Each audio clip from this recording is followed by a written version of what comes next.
गणेश भगवान सिर्फ विघ्नहर्ता नहीं, बल्कि जीवन के हर मोड़ पर सही दिशा दिखाने वाले ज्ञान, बुद्धि और विवेक के सागर माने जाते हैं।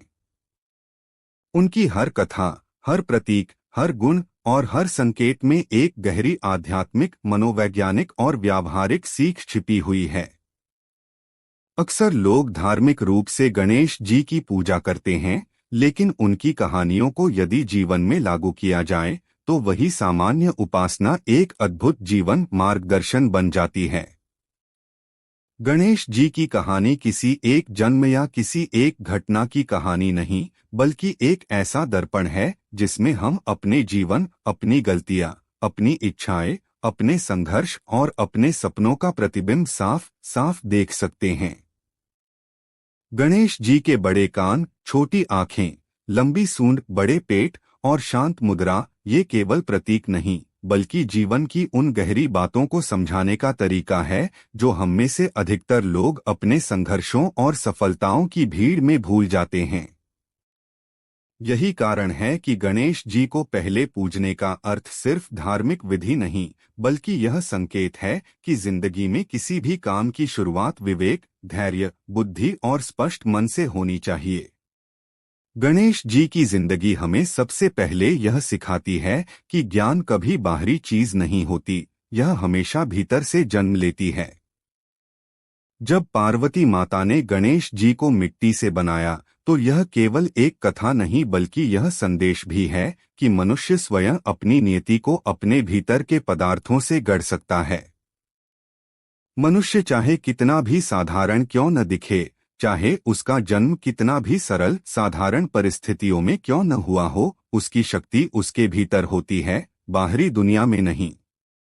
गणेश जी का शिव द्वारा सिर काटना और फिर हाथी का सिर लगाया जाना, यह कहानी एक गहरा आध्यात्मिक संदेश देती है कि जीवन में परिवर्तन कभी भी दुखद दिख सकता है, परंतु यदि हम उसे स्वीकार करें तो वही परिवर्तन हमारी सबसे बड़ी ताकत बन सकता है।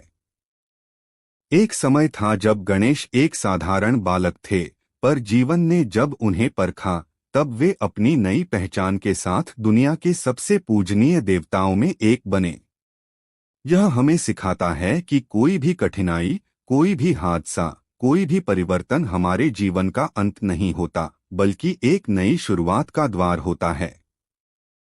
गणेश जी के बड़े कान हमें सुनने की शक्ति की ओर इशारा करते हैं। आज की दुनिया बोलने वालों की है।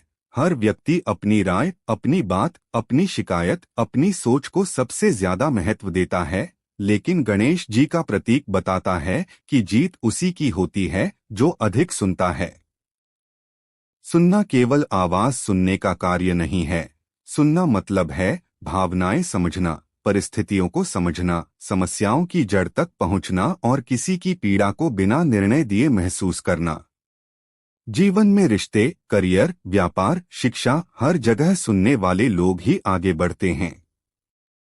जो जल्दबाजी में निष्कर्ष निकालने के बजाय शांति से सब कुछ सुनते हैं, वे गलतियां कम करते हैं और सफलता अधिक पाते हैं। यही कारण है कि गणेश जी के कान बड़े दर्शाए गए, ताकि इंसान समझे कि सुनना बोलने से बड़ा गुण है। गणेश जी की छोटी आंखें गहरी एकाग्रता, ध्यान और दूरदृष्टि का प्रतीक हैं। वे हमें सिखाती हैं कि दुनिया में सफल वही व्यक्ति होता है जिसकी दृष्टि सतही चीजों पर नहीं, बल्कि असली उद्देश्य पर टिकती है।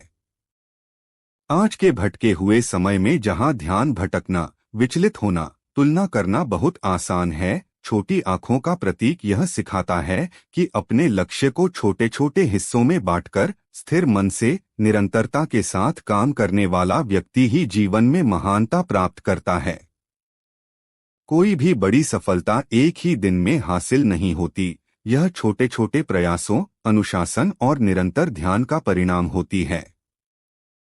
गणेश जी की आंखें यह सिखाती हैं कि जीवन में सफलता का राज यह नहीं कि आप कितने तेज दौड़े, बल्कि यह कि आप कितनी दृढ़ता से अपने लक्ष्य की ओर बढ़ते रहे। गणेश जी की सूंड जीवन में लचीलेपन, फ्लेक्सिबिलिटी की शक्ति को दर्शाती है। हाथी की सूंड जितनी शक्तिशाली होती है कि वह पेड़ों को गिरा सकती है, उतनी ही कोमल भी होती है कि वह फूल उठा ले। यही जीवन का सबसे बड़ा रहस्य है, शक्ति और कोमलता दोनों का संतुलन। आज की दुनिया में कई लोग या तो बहुत कठोर होते हैं या बहुत कमजोर, लेकिन गणेश जी सिखाते हैं कि सच्ची ताकत वह है जो परिस्थिति के अनुसार खुद को ढाल सके।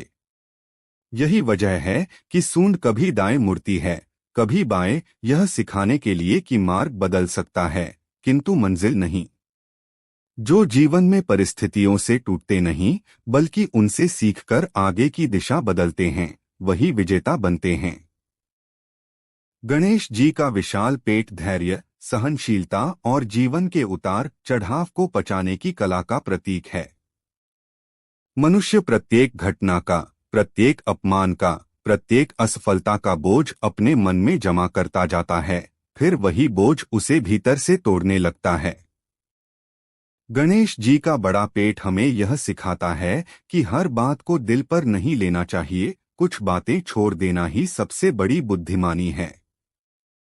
जीवन में सफल वही होते हैं जो अपने भीतर भावनाओं का संतुलन बनाए रखते हैं, जो दुख को पेट में रखकर चेहरे पर मुस्कान बनाए रखते हैं।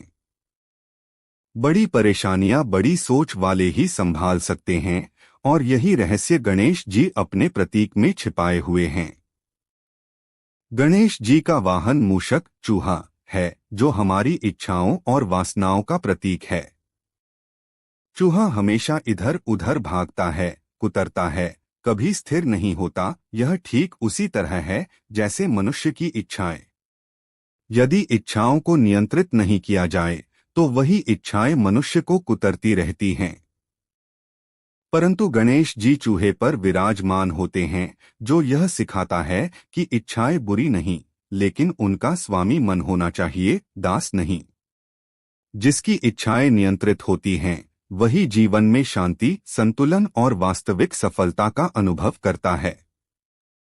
आज की भटकती हुई दुनिया में जहां हर व्यक्ति किसी न किसी चाहत का गुलाम है, गणेश जी का यह प्रतीक सिखाता है कि मनुष्य को अपनी इच्छाओं पर बैठना चाहिए, उन्हें अपने ऊपर नहीं बैठाना चाहिए।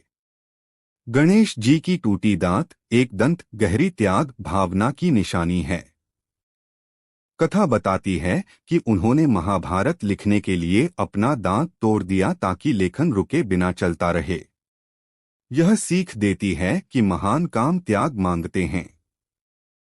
हर सपने का मूल्य होता है, हर सफलता की कीमत होती है।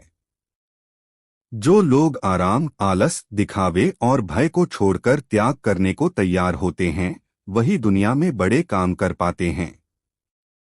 एक दंत का अर्थ है एक लक्ष्य, एक समर्पण, एक दिशा। गणेश जी का यह प्रतीक बताता है कि जीवन में बहुत सारे लक्ष्य रखने से नहीं, बल्कि एक लक्ष्य पर लगातार काम करने से सफलता मिलती है। एक और सबसे गहरी सीख मिलती है, परिवार का सम्मान और माता पिता की सेवा।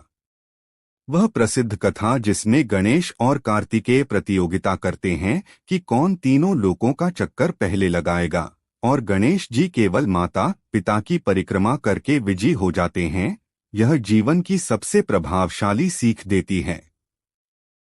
गणेश जी यह समझते हैं कि संसार में सबसे बड़ा लोक वही है जहां माता पिता हैं। यह सिखाता है कि जीवन में ज्ञान, करियर, धन और उपलब्धियां सब महत्वपूर्ण हैं, लेकिन प्रेम, सम्मान और परिवार के प्रति समर्पण सबसे बड़ी संपत्ति है। जो व्यक्ति परिवार और मूल्यों को प्राथमिकता देता है, उसका जीवन सदैव शुभ और मंगलमय होता है। गणेश जी विघ्नहर्ता हैं, लेकिन इसका अर्थ यह नहीं कि वे जीवन से सारी समस्याएं हटा देते हैं। इसका अर्थ है कि वे मनुष्य को वह बुद्धि देते हैं जिससे वह अपने विघ्नों को स्वयं हटाना सीख जाए। कई बार लोग प्रार्थना करते हैं कि उन्हें कोई बाधा न मिले, लेकिन गणेश जी का संदेश है कि बाधाएं जीवन का हिस्सा हैं। सही बुद्धि हो तो बाधाएं सीढ़ी बन जाती हैं। जो व्यक्ति कठिनाइयों से डरता नहीं, बल्कि उन्हें सीखने का अवसर मानता है, वह हमेशा आगे बढ़ता है। इसलिए गणेश जी बताते हैं कि विघ्नों को हटाने का असली तरीका यह नहीं कि दुनिया बदल जाए, बल्कि मन बदल जाए। गणेश जी की उदार और प्रसन्न मुद्रा यह सिखाती है कि जीवन कितना भी कठिन हो, प्रसन्न रहना ही श्रेष्ठ कला है। मनुष्य की शक्ति बढ़ती है जब उसका मन शांत होता है। खुश रहने वाला व्यक्ति समस्याएं भी साफ दिमाग से हल कर सकता है। प्रसन्नता सफलता का परिणाम नहीं, सफलता का कारण है। जो लोग अपने भीतर आनंद को बनाए रखते हैं, उनका जीवन स्वाभाविक रूप से समृद्ध और संतुलित हो जाता है। अंत में सबसे बड़ी सीख यही है, जीवन में बुद्धि, विवेक, धैर्य, समर्पण, परिवार का सम्मान, इच्छाओं पर नियंत्रण और लचीलेपन का संतुलन, यही वास्तविक सफलता का मार्ग है। गणेश भगवान की जिंदगानी हमें यह नहीं सिखाती कि चमत्कार की प्रतीक्षा करो, बल्कि यह सिखाती है कि अपने भीतर के गुणों और शक्ति को पहचानकर हर असंभव को संभव बना दो। उनकी छवि हमें दैनिक रूप से याद दिलाती है कि शुरुआत सही सोच से होती है, सफलता सही प्रयासों से आती है और शांति सही संतुलन से जन्म लेती है। Like, share and subscribe please.